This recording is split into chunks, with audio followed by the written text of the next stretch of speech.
지혜의 출발점이라는 제목으로 함께 말씀 나누도록 하겠습니다. 우리 옆에 계신 분들에게 오늘 이렇게 인사했으면 좋겠는데요. 하나님을 경외하는 것이 지혜의 근본입니다. 하나님을 경외하는 것이 지혜의 근본입니다. 너무 길죠? 그러나 우리 우이제일교회 성도님들은 모두 지혜롭고 똑똑하셔서 모든 걸 다 기억하시고 열심히 그렇게 외쳐주셔서 감사합니다. 우리 다음 세대 자녀들을 좀 축복하고 싶은데요. 우리 다음 세대 자녀들, 우리 중고등부 청년 친구들 축복하는 마음으로 박수 한번 쳤으면 좋겠습니다.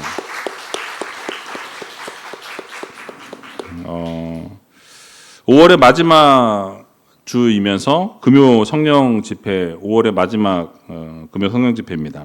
날씨가 이제 많이 더워졌고요.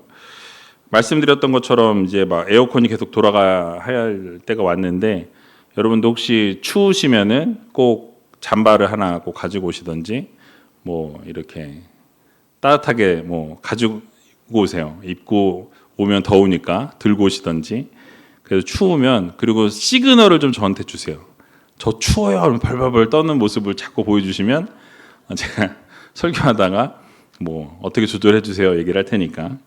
지금은 뭐 하나도 안 더우시죠? 추우시죠? 그냥 딱 좋죠? 23도에 지금 맞춰져 있습니다. 이제 여름이 다가올 것 같아요. 이 더위가 점점 이제 심해질 텐데, 여러분들 건강 관리 잘 하셨으면 좋겠고, 이제 6월 달이 되면 정말 이제 여름이 시작되지 않을까라는 생각이 듭니다. 그래서 이 6월 달에도 여러분들 하나님의 은혜 가운데 거하는 귀한 우이제일교회 성도님들 되시고, 매일매일 하나님의 영광을 드러내고 하나님 기뻐하시는 삶을 살아가는 귀한 우이제일교회 모든 우리 성도님들이 다 되시길 주님의 이름으로 간절히 축원드립니다. 자, 우리가 인생을 살다 보면 깨닫게 되는 것이 있는데요. 많이 안다고 해서 지혜로운 것이 아니다라는 것을 깨달을 때가 있다라는 거죠. 때로는 학력이 높고 경험이 많고 세상에 대한 정보가 풍부한다 하더라도 그분들 가만히 보면 결정적인 순간에 삶의 방향을 잃어버리고 방황하는 그런 분들을 우리가 주변에서 보게 된다라는 거예요. 여러분, 이유가 무엇일까요? 바로 지혜는 이 정보의 문제가 아니라 바로 출발점의 문제이기 때문이다라는 거예요. 여러분, 출발점이 잘못되면 아무리 열심히 달려도 이 목적지에 도착하기가 어렵다라는 것이죠. 반대로 출발점이 만약에 정확하게 이루어지면 그 앞에 길이 보이지 않더라도, 어디로 가야 할지 모르는 상황일지라도 결국은 하나님께서 바른 길로 인도해 주신다라는 거죠. 그래서 목적지에 바르게 우리가 도착할 수 있게 되는 것입니다. 그래서 잠언은 여러분이 아시는 것처럼 지혜의 말씀이에요. 그 지혜의 말씀이 지금 우리에게 묻고 있는 것이 무엇이냐면, 당신은 지금 어디에서부터 시작하고 있는가라는 거예요.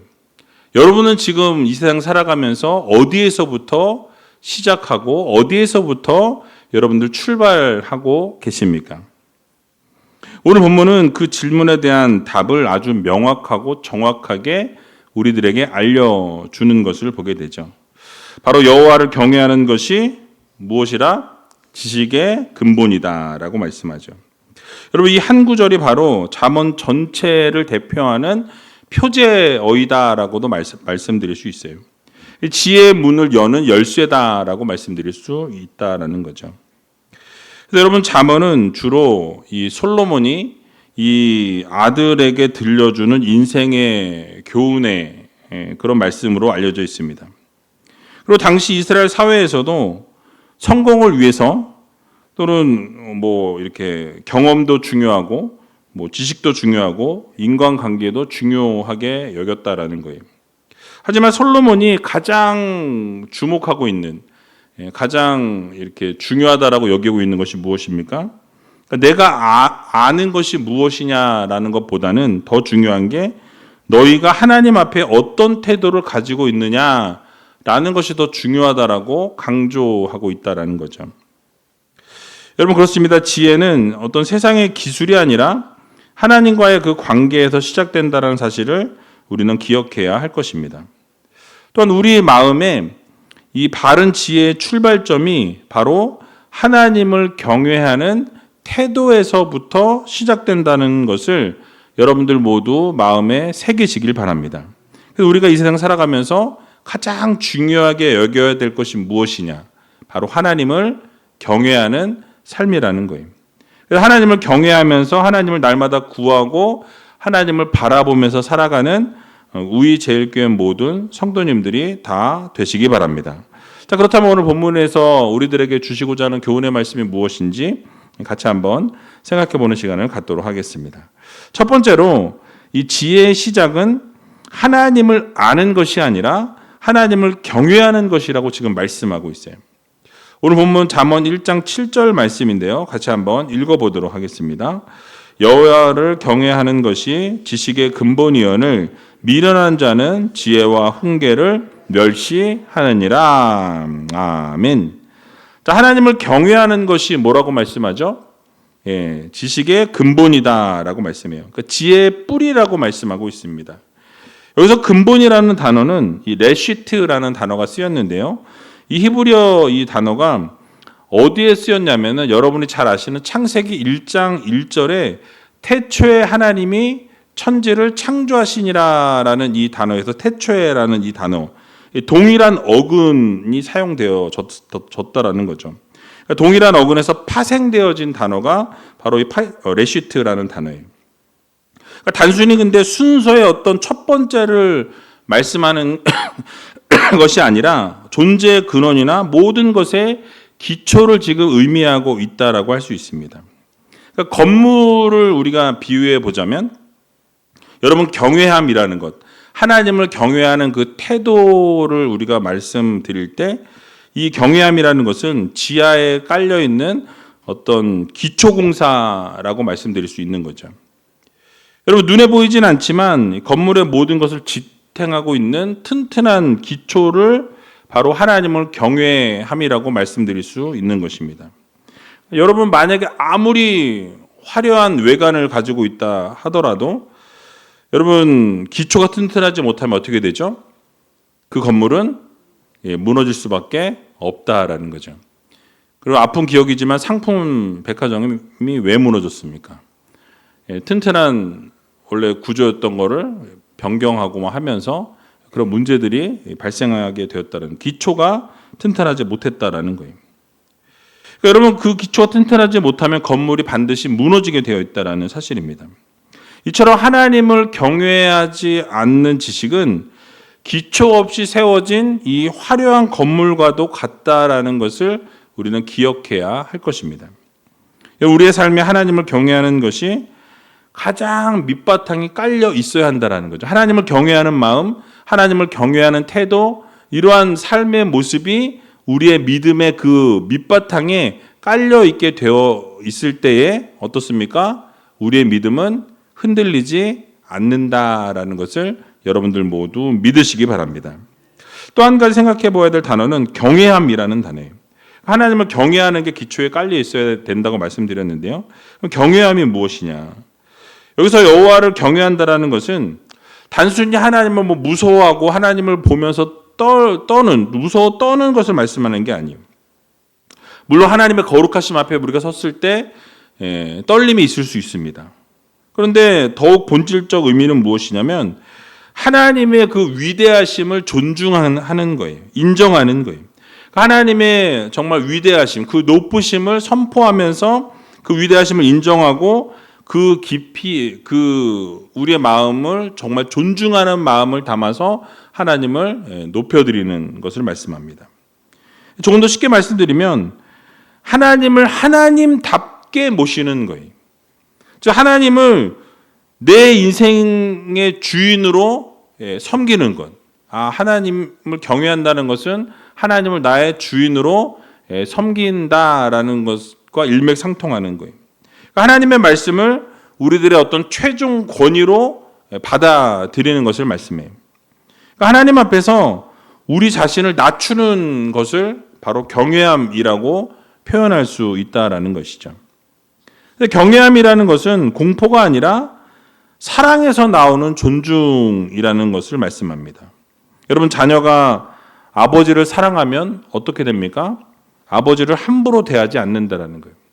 아버지를 존중하는 거죠. 사랑하기 때문에 존중하는 것이 마음에 깔려 있다라는 거예요. 배우자를 사랑하면 상처를 주고 싶어 하지 않는다라는 거죠. 왜냐하면 존중하기 때문에, 사랑하기 때문에. 마찬가지로 하나님을 사랑하는 사람은 하나님의 마음을 아프지 않게 하기 위해서 애를 쓴다라는 거죠. 그러니까 하나님을 사랑하기 때문에 우리는 함부로 대하지 않는다라는 거예요. 그리고 하나님의 말씀에 또 순종하는 것이 바로 경외함이라고도 말씀드릴 수 있습니다. 여러분, 성경에서 경외함이라는 것이 실제로 순종으로 나타나게 되는 것을 우리는 성경에서 보게 된다라는 거예요. 여러분, 하나님을 경외한다라는 것은 말씀을 귀하게 여기는 거예요. 그러니까 우리의 생각보다 하나님의 뜻을 우선시하는 것이죠. 그러니까 때로는 하나님의 어떤 말씀을 우리에게 주셨어요. 근데 우리가 때로는 이해할 수 없는 말씀을 주실 때가 있습니다. 이게 말이 됩니까? 이해할 수 없을 때. 그런데도 순종을 요구하시게 될 때 우리가 이해해서 순종하는 게 아니라 하나님이 말씀하셨기 때문에 이해가 되지 않아도 우리 어떻게 합니까? 순종하는 거예요. 그게 바로 무엇이냐면 바로 하나님을 경외하기 때문이라는 거죠. 하나님을 경외하기 때문에 나는 이해할 수 없지만 하나님이 말씀하셨기 때문에 나는 그 말씀에 순종으로 나아가는, 순종으로 답하는 것이 바로 하나님을 경외하는 것입니다. 그래서 여러분, 하나님을 경외한다라는 것은 하나님을 삶의 중심에 두는 거예요. 여러분들이 예배 시간만 하나님을 마음에 새기고 세상으로 나아가서는 내가 원하고 내가 바라는 대로 행하는 것이 아니라 여러분, 우리의 일상 가운데서도 하나님을 우리가 의식하면서 살아가는 삶이 바로 이 경외함이다라는 거죠. 우리가 무엇인가를 결정할 때도 하나님이 무엇을 기뻐하시는가를 우리가 생각하면서 결정해야 한다라는 거예요. 여러분들이 말을 할 때도 어떻습니까? 내가 막 뱉고 싶은 말을 다 뱉어내는 게 아니라 하나님이 내 말을 듣고 계신다라는 것을 의식하면서 그 말을 할 때도 조심해서 말을 하는, 이게 바로 하나님을 경외하는 삶의 모습이라는 거죠. 그러니까 돈을 사용할 때도 하나님이 주신 것이라는 것을 우리가 인정하면서 이 돈을 사용할 수 있는, 그게 바로 하나님을 경외하는 모습이다라는 거예요. 사람을 대할 때도 하나님 앞에서 그렇게 대하는 것처럼 성도들을 대할 수 있는 그런 삶이 우리의 삶이 되어야 한다라는 것입니다. 이런 모든 것이 경외함이라는 거예요. 그러니까 경외란 무엇이냐면 하나님 없는 순간 없이 사는 삶을 말씀한다라는 거죠. 그러니까 매 순간순간을 하나님 중심으로 생각하고 삶의 중심에 하나님이 계심을 인정하면서 살아가는 것입니다. 그러니까 늘 쉽게 말하면 하나님과 함께하는 삶인 거죠. 우리 중고등부가 코람데오 중고등부라고 하지 않습니까? 뭐예요? 코람데오가 하나님 앞에서의 삶인 거예요. 그러니까 우리가 어디에 있든지 무엇을 하든지 하나님이 지켜보고 계시고 나와 함께 하시고 나와 동행하시고 모든 것을 아시는 그 하나님이 계시기에 어떻습니까? 내 마음대로 하는 것이 아니라 내가 하고 싶은 대로 하는 게 아니라 하나님이 기뻐하시는 것이 무엇인지를 분별하면서 하나님을 경외함으로 그렇게 모든 것을 해나가는 것이 진정한 하나님을 경외하는 삶이라는 것이죠. 자, 그러다 보니까 하나님보다 더 두려운 것이 없는 상태를 말씀해요. 그러니까 하나님을 가장 두려워하는 그러한 믿음을 말씀합니다. 그러니까 사람의 시선보다 하나님의 평가를 어떻게 해요? 더 중요하게 여기는 거예요. 그래서 여러분, 다니엘은 어떠했습니까? 이 사자굴보다 하나님을 더 경외했다라는 거예요. 요셉은 어떠했습니까? 그 유혹 앞에서 내가 어찌 하나님 앞에서 범죄할 수 있으리요 하면서 그 자리를 떠나는, 하나님을 더 두려워하는 모습을 이 요셉이 보여주는 것을 우리에게 보여주는 것을 보게 되죠. 여러분, 하나님을 경외하는 사람은 세상을 두려워하지 않습니다. 이유가 무엇입니까? 하나님을 경외하기 때문이라는 거예요. 결국 이렇게 하나님을 경외하는 자들에게 하나님은 복을 주시고 하나님은 열매를 허락하신다라는 이 사실을 여러분들 모두 믿으시기 바랍니다. 그러니까 하나님 항상 우리의 중심에 모시고 하나님을 우리가 의식하면서 우리가 이 세상 살아갈 때 코람데오의 삶을 살아가는, 그래서 어떤 상황과 환경 가운데서도 하나님을 경외하고 하나님을 두려워하는 것이 이 지식의 근본이라는 것을 여러분 모두 깨달으시고 날마다 하나님 앞에 경외함으로 그렇게 나아갈 수 있는 저와 여러분들이 다 되시길 주님의 이름으로 간절히 축원드립니다. 두 번째로는 이 지혜의 길은 하나님을 신뢰하는 것이라고 말씀하고 있어요. 오늘 읽진 않았지만 잠언 3장 5절과 6절 말씀을 보니까 이렇게 말씀하는데요. 같이 한번 읽어보겠습니다. 너는 마음을 다하여 여호와를 의뢰하고 내 명철을 의지하지 말라. 너는 범사의 그를 인정하라. 그리하면 내 길을 지도하시리라. 아멘. 자, 여러분 우리의 삶을 돌아보게 되면 하나님께서 어떤 요구를 하시거나 여러분들에게 순종하라 하실 때가 있다라는 거예요. 근데 아까도 말씀드렸던 것처럼 우리는 어떤 습성을 가지고 있냐면 우리가 먼저 이해가 되어야 우리는 순종하게 되는 거예요. 우리가 합리적으로 생각했을 때 그게 합리적인 결과라고 우리가 동의가 되어져야 어떻게 합니까? 움직인다라는 거죠. 그게 우리 안에 있다라는 거예요. 근데 여러분 참 믿음이라는 것은 무엇이냐면 이해한 이후에 순종하는 것이 아니라 우리가 이해할 수 없음에도 불구하고 하나님이 말씀하셨다면 우리 어떻게 합니까? 순종할 수 있는 그런 믿음의 성도들이 되어야 한다라는 거예요. 그러니까 하나님을 신뢰하기 때문에 우리가 순종하는 거예요.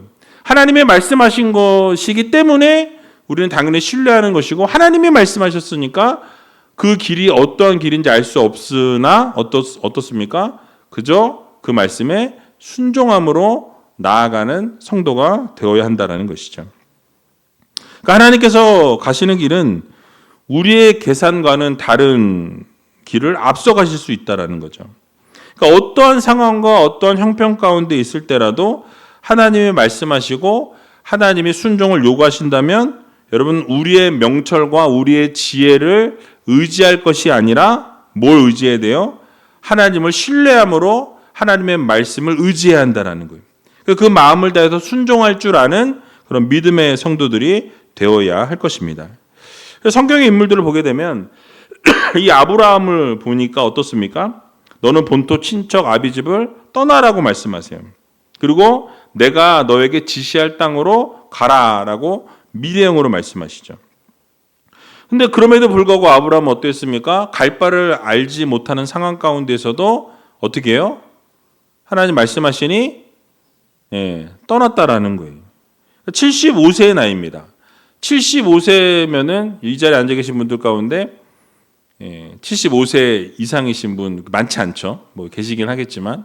근데 그 나이에 떠나라고 하는데 어딘지도 모르고 떠나라고 말씀하시니 어떻게 해요? 떠나는 거예요. 순종이에요. 이해할 수 없지만 하나님 말씀이기에 어떻게 합니까? 그대로 순종한다라는 거죠. 하나님을 신뢰했기 때문에 고향을 떠났다라는 거예요. 여러분 모세는 어떠했습니까? 이스라엘 백성들과 출애굽하게 될 때 앞은 홍해로 막혀 있고 뒤는 군대가 쫓아오고 있는 상황이었어요. 그러니까 모세는 그 죽음의 위기 가운데에서 뭐라고 외칩니까? 이스라엘 백성들 안심시키면서 두려워 말고 가만히 서서 오늘 하나님께서 행하시는 구원을 지켜보라, 바라보라라고 선포하는 걸 보게 됩니다. 가만히 있으라는 거예요. 여러분 그 당시 모세의 마음은 어떠했을까요? 혹시라도 하나님이 기적을 안 베풀어 주시면 어떡하지? 지금 하나님 분명히 선포하라 하셨는데 그렇게 안 하시면 나는 지금 뭐가 되지? 뭐 이런 생각 하지 않았겠습니까? 그런데 그런 생각도 할 수 있었지만 이 모세는 하나님을 전적으로 신뢰했다라는 거예요. 하나님께서 반드시 이스라엘의 그 앞길을 지도하시고 책임져 주실 것을 믿으면서 완전히 하나님을 전적으로 신뢰하고 나아갔다라는 거예요. 인정했다라는 거예요. 여러분 여호수아는 어떠했습니까? 뭐 자주 말씀드렸고 여러분 잘 아시는 말씀인 것처럼 여리고 성을 하루에 한 바퀴씩 돌고 마지막 일곱째 날에는 7바퀴 돌라 말씀하세요. 여러분 이게 전쟁을 하는 상황에서 이게 말입니까? 뭐 방구입니까? 이게 전혀 이해가 안 되는 거죠. 왜요? 성을 돌라는 게 지금 전쟁을 해야 되는데 돌라고 말씀하시니까 그 상황을 우리의 삶에 대입해 보면 이해가 안 되는 거죠. 이해가 안 되면 우리 어떻게 해요? 거부하죠. 따르지 않습니다. 근데 한마디 항변이 없었어요. 그 성경을 보게 되면 여호수아가 하나님께 물었더라 뭐 이런 얘기가 없다라는 거예요. 그저 말씀하시니 어떻게 합니까? 내가 이해가 되지 않지만 그 말씀대로 순종했다라는 거예요. 그것을 백성들에게 그대로 전달했다라는 거예요. 그러니까 하나님의 명령이고 하나님의 말씀이기 때문에 신뢰하고 순종했다라는 거죠. 결국 이 아브라함이나 모세나 여호수아나 모든 성경의 어떤 인물들을 보게 되면 여러분 그들이 이해했기 때문에 순종한 게 아니에요. 무엇입니까? 하나님의 말씀이었기 때문에 순종한 것입니다. 하나님이 말씀하시니 나는 이해가 되지 않지만 나는 그것을 깨달을 수 없지만 그 안에 하나님의 말씀이 담겨 있기 때문에 어떻게 한다? 순종한다. 여러분 오늘을 살아가는 우리들의 삶에도 동일하게 적용해야 한다라는 거예요. 하나님을 신뢰한다면 하나님께서 바른 길로 인도하실 것을 우리가 믿고 우리가 나아가야 한다라는 거예요. 우리도 이 세상 살아가면서 때로는 길이 보여서 가는 게 아니라 하나님이 말씀하셨기 때문에 순종할 줄 아는 그런 믿음의 성도들이 다 되어야 할 것입니다. 우리가 하나님의 손을 붙들게 될 때 미래를 알 수 없어도 하나님의 신실하심을 의지하면서 우리는 나갈 줄 아는 성도가 되어야 한다는 거예요. 우리의 명철과 우리의 지혜와 우리의 지식을 의지할 것이 아니라 하나님을 신뢰하고 하나님을 인정하면서 그렇게 살아가게 될 때 여러분들의 앞길을 하나님이 지도하시고 하나님이 인도해 주시고 하나님이 그 길을 열어주신다는 사실을 여러분들 모두 믿으시기 바랍니다. 여러분 혹시 지금 이해되지 않는 일들이 여러분의 삶에 펼쳐지고 있으십니까? 내가 그렇게 기도했는데 하나님이 여전히 침묵하고 계시고 아무런 역사도 이루어지지 않는 것처럼 느껴지는 상황 가운데 계신 분이 이 자리에 있으십니까? 또는 열심히 기도하고 하나님 앞에 부르짖었는데 하나님은 아무런 응답이 없으시고 아무런 말씀이 없으신 상황 가운데 놓여 있으신 분이 계십니까? 그럴 때 우리는 여러분 기억해야 한다는 거예요. 오늘 읽었던 말씀처럼 너는 마음을 다하여 여호와를 의뢰하고 내 명철을 의지하지 말라고 말씀하십니다. 그러면서 뭐라고 말씀하죠? 너는 범사의 그를 인정하라. 그리하면 어떻게 해요? 내 길을 지도하시리라 라고 말씀합니다. 그러면 하나님을 여러분 신뢰하시고 믿으시고 날마다 우리 앞길을 예비하시고 인도하신다는 사실을 다시 한번 마음에 새기시고 날마다 하나님을 붙들고 나아갈 수 있는 저와 여러분들이 다 되시길 주님의 이름으로 간절히 축원드립니다. 자, 마지막으로 지혜의 열매는 삶이 흔들리지 않는 것이라고 말씀하고 있어요. 오늘 읽지 않았지만 잠언 10장 25절을 보게 되면 이렇게 말씀합니다. 같이 한번 읽어보겠습니다. 회리바람이 지나가면 악인은 없어져도 의인은 영원한 기초 같으니라. 아멘. 또 잠언 12장 3절도 이렇게 말씀하는데요. 한 번 더 읽어보겠습니다. 사람이 악으로 굳게 서지 못하나니 의인의 뿌리는 움직이지 아니하느니라. 아멘. 여러분 폭풍은 누구에게나 찾아온다라는 거예요. 어려움과 환난과 고난과 역경은 누구에게나 다 찾아온다라는 거죠. 그러니까 그런데 무엇이 다르다라는 거죠? 의인은 하나님의 말씀에 기초한 삶을 살아가기 때문에 의인들은 영원한 기초 위에 서 있기 때문에 여러분 무너지지 않는다라고 성경은 말씀하고 있어요. 그러니까 의인들은 그 뿌리가 누구에게? 하나님께 맞춰져 있기 때문에 하나님께 우리의 삶의 초점이 맞춰져 있기 때문에 우리는 넘어질 수는 있으나 어떻게 해요? 무너지진 않는다라고 성경은 분명하게 우리들에게 말씀해 주고 있는 것입니다. 여러분 그렇습니다. 하나님을 경외하는 사람들도 넘어질 수 있다라는 거예요. 예수 그리스도를 믿는 사람들도 고난이 있을 수 있습니다. 환난이 있을 수 있어요. 힘든 일들이 언제나 찾아올 수 있다라는 거예요. 일이 잘 풀리지 않을 수도 있습니다. 여러분 잘 안 될 수도 있어요. 심지어는 망할 수도 있습니다.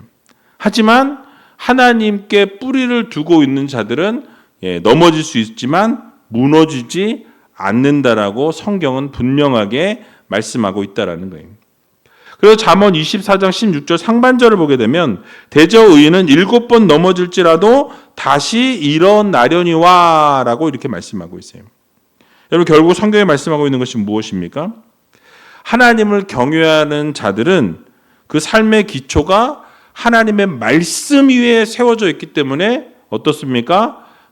비바람이 불고 폭풍이 몰아치고 힘든 일들은 다가올 수 있으나 어떻게 해요? 무너지지 않는다라는 거예요. 넘어지더라도 어떻게 해요? 다시 일어선다라고 분명하게 말씀하고 있음을 여러분들 모두 믿으시기 바랍니다. 여러분, 세상 어떻습니까? 자신의 성공을 자랑한다라는 거예요. 명예를 자랑합니다. 부귀영화를 드러내는 것이 세상의 이치요, 세상의 모습이라는 거예요. 자, 그러나 성경은 어떻습니까? 하나님 앞에 서 있는 사람을 지혜로운 사람이라고 선포하고 있다라는 거예요. 그리고 그러한 의인들을 어떻게 합니까? 하나님이 붙들어 주시기 때문에 절대로 무너지지 않는다라는 약속의 말씀을 주고 계신다라는 거예요. 여러분, 그렇습니다. 하나님을 경외하는 사람들은 흔들릴 수는 있어도 무너지지 않는다라는 것을 여러분들 모두 믿으시기 바랍니다. 다시 한번 이 말씀을 마음에 새기시고, 그러므로 우리는 오직 하나님만 바라고 하나님만 구하고 하나님만 전적으로 의지하면서 그렇게 살아갈 수 있는 귀한 우이제일교회 모든 성도님들이 다 되시길 주님의 이름으로 간절히 축원드립니다. 말씀 마치겠습니다. 잠언은 우리들에게 한 가지를 묻고 있어요. 여러분, 그것이 무엇입니까? 여러분은 어디서부터 시작하고 있습니까? 라는 질문이에요. 여러분, 세상의 경험에서부터 여러분 시작하고 있으십니까? 아니면 여러분들의 계산, 여러분들의 판단에서부터 시작하고 계십니까? 아니면 주변 사람들의 조언으로부터 여러분 시작하고 계십니까? 여러분, 우리는 우리의 인생의 그 출발점을 다시 세워야 한다라는 거예요. 여러분, 그 출발점이 세상의 기준이 아니라 하나님을 경외하는 그 자리에서 다시 시작되어져야 한다라는 것을 여러분들 모두 마음에 새기시길 바랍니다. 여러분, 하나님을 경외하게 될 때 길이 보이지 않아도 하나님은 여러분을 인도해 주시는 하나님이시라고 말씀합니다. 우리가 이해되지 않을지라도 하나님은 선하시기에 하나님은 좋은 길로 우리 인도해 주신 하나님이시기 때문에 우리는 어떻게 해요? 그냥 하나님이 그 선하심을 믿고 우리가 이해되지 않아도 순종할 줄 아는 믿음의 성도들이 되어야 할 것입니다. 때로는 넘어지고 쓰러져도 하나님은 우리를 그대로 두지 아니하시고 우리를 일으켜 세워주시는 하나님이시라는 거예요. 그러므로 여러분, 우리가 이 세상 살아가면서 반드시 기억해야 될 것은 하나님을 경외하는 삶. 어떤 상황 형편 가운데서도 하나님의 말씀이라면 우리는 순종할 줄 아는 순종의 삶을 살아가야 할 것입니다. 그러므로 여러분, 이 사실을 마음에 새기시고 지혜의 근본이 되시는 하나님을 다시 한번 경외하기로 마음에 다짐하시고 하나님을 더욱더 신뢰하시고 날마다 하나님을 바라보며 살아가기로 결단하고 다짐할 수 있는 저와 여러분들이 다 되시길 주님의 이름으로 간절히 축원드립니다.